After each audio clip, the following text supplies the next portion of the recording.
Lifestyle Podcast. Use the power of discovering new habits to create success in all areas of life.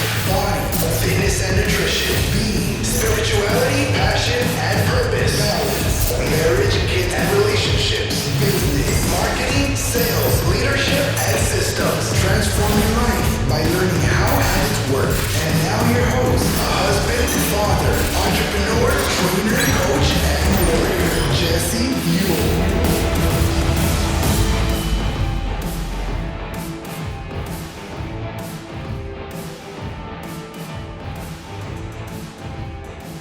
Welcome back to the Habit-Based Lifestyle Podcast. I'm your host, Jesse Ewell, and today we're going to be talking about the habit of stealing your energy. How often do you let people, stories, situations, or beliefs steal your energy? You see, one of the things and one of the habits that I've really been working on over the last 4 weeks is this idea of stealing your energy. And I've really been looking at this from a lot of different places, but from people, places, clients, money, even like my home and even my office. But just being aware of the surroundings and things or people or, whatever's in your environment that could possibly disrupt or steal your energy. You see, as a society, we are more distracted than we've ever been. And we have become slaves, literally, to electronics, to social media. We've become a victim, not only to our stories, but to our beliefs, to our work, and money. Think about how many times we worry about money. Think about how many times you worry about spending money on something that may be $100, $150, but many times you don't have that same fear or that same energy when it comes to something $1,000 or $1,500. So why is that? Well, this morning I changed up my normal morning routine and I went surfing at 8 a.m. And so I decided to push my day out. Normally, I have everything done in the morning around 9, 10 o'clock. But today, I decided, hey, I'm going to go surfing at 8. And I ended up surfing till 10 o'clock. But as I was out surfing, some crazy thing happened. I didn't worry about my phone at all. In fact, I didn't think about work. I didn't think about money. I didn't think about what I'm going to post or comment about on social media. I didn't worry about what picture I was going to post. I was just present in the moment, and I was enjoying and being immersed inside of this surf experience in water. One of the things that I've really grown to love about surfing over the last 5 to 6 weeks is it feels a lot like meditation. I also get this huge endorphin rush, similar to when, maybe you run or do some type of cardio, but you just feel like you're in this flow of the ocean. It's something about the salt in the water, something about just being in the water, and then something about getting your heart rate up, getting your blood pumping, and just being immersed in water. But you know what's crazy is when you force yourself into waves, what ends up beginning to happen, and what I've seen myself, is when there's bigger waves, I kind of force myself into them, and a lot of times I get taken out.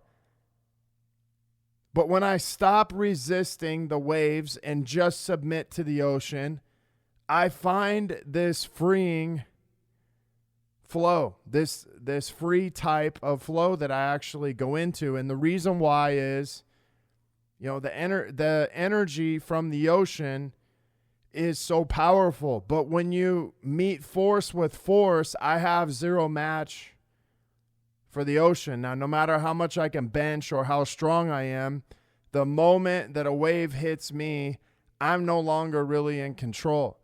And I just have to submit. And inside of submitting, that I can find this place and this freeing place of flow.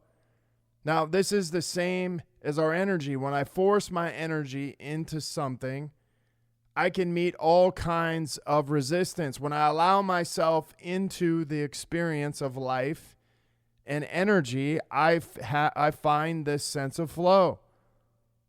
You see, the feelings are completely different, though. Think about this. When I force myself into something, I automatically create a resistance. It's oftentimes labeled as hard. And then there's an amount of pressure that begins to build up. And as that pressure builds up,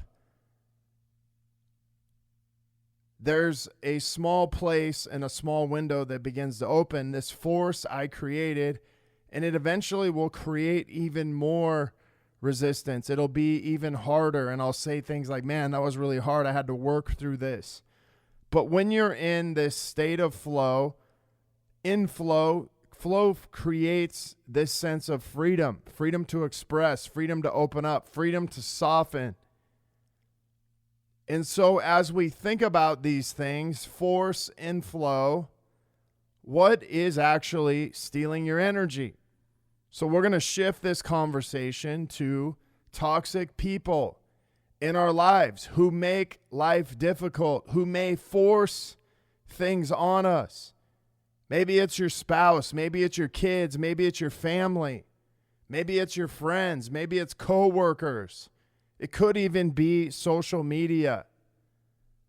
But why do you continue to allow this to happen? Maybe it's your spouse, maybe it's a family member, and you just can't get them out of your life. It's not easy to just say, hey, to your spouse, I don't really like your energy, you're toxic, so I'm just going to boot you out of my life. No. Many times we have to figure out a way to work with this person, or maybe it's a parent or family member, and it's not so easy just to be like, hey, I need you out of my life. But I'm going to give you some tools today to actually begin to work on this toxic person, these toxic people in your life, to begin to clear out these people who are stealing your energy and to be able to move forward and find a flow inside of these relationships. Now, if something is toxic, in order to make it clean or clear, we must begin to clean out the energy around the person, energy around our stories, our beliefs, and our feelings of this. So think about this. This person takes up energy. How I feel about this person and the story or beliefs I have about them, there's also an energy around that. And when these energies meet, whether you say this or not, they're both felt. And if you've ever noticed, you can be around maybe the house you grew up in, you can be around a place where something may have happened. You can be around a family member. You can be around your spouse and actually feel the energy without saying anything. Think about this. How many times in your life have you felt this weird sense of energy? And so if a toxic person is stealing your energy, it may be time for you to begin to flush out these stories, these beliefs about this person. So listen. This happens simply by just taking the time to begin writing down the stories and beliefs that you have associated with them. Getting clear on, why do you feel that they are toxic? Is there something that they've done to you? Is there something that they've done to someone else? Is there just a feeling that comes up? But whatever that is, just begin to write it down. Now, if you could improve your relationship with this person, where would you need to start? If you could improve this relationship, or if you wanted to improve this relationship, how would you actually start doing this? And the next thing is what would happen, or what would have to happen if you just told them how you simply feel? Like, think about how many times we hold back from saying how we feel to someone because we don't want to hurt their feelings. But here's the reality. Most people either know they have a problem with us or they have no clue. And I will say 50% of the time, it's probably 50-50. We do a really good job of putting on a show like there's nothing wrong. And then other times it's like we can't hide it. But either way, there was always a risk. But what is more important? The truth is always the most important. The truth is the only way to maintain your energy and to eliminate whoever or whatever is stealing your energy. And sometimes the truth hurts as bad as holding it in as much as anything else, as much as speaking. So they say the truth hurts, and maybe it does, but I don't think the truth hurts as much as hiding it and holding it in. And that's one thing that you have to think about is if you're coming from a place of coming from your heart, I don't think it's as big of a deal as really hiding it and trying to pretend that it's really not happening. But if your goal is to protect your energy, then this is one of the only ways to actually help both of your energies, the person that you may have a problem with and your own energy. But today I want you to do this. I want you to make a list of toxic people in your life. Maybe it's your spouse, kids, parents, family, coworkers, friends, even people on social media. And just going through these list of questions, which I'm going to go through one more time. Why do you feel this person or these people are toxic? And if you could improve your relationship with them, how would you start doing that? What would happen if you just told them how you feel? And then this question really changes a lot. How have you shown up for them in your relationship? How have you actually shown up for them in their relationship? Yeah, that's right. Like, we're not going to play the victim in this. We're going to begin to take accountability and take responsibility for how we've shown up in this relationship. If you've shown up 100%, then you should have no problem saying how you feel. If you haven't shown up, then obviously there's a reason why, and there's a huge issue in that. And that may be the bigger reason why you're afraid to tell them. And then this last question, what do you ultimately want about the relationship? Because that's what really matters. What do you ultimately want out of that relationship, and how can you be committed to this?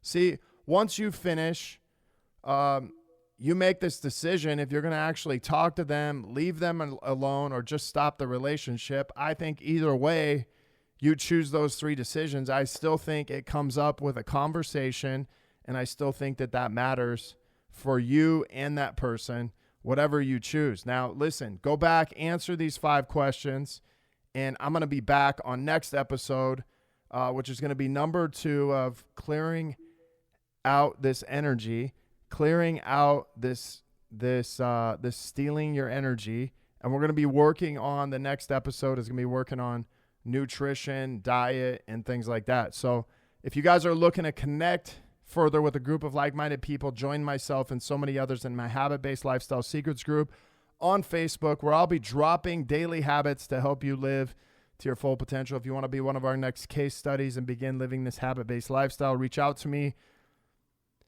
Jesse at habitbasedlifestyle.com. Please, if you're listening to this and you're finding some value, drop me a 5-star review and let me know how I can support you in your quest and keep people from stealing your energy.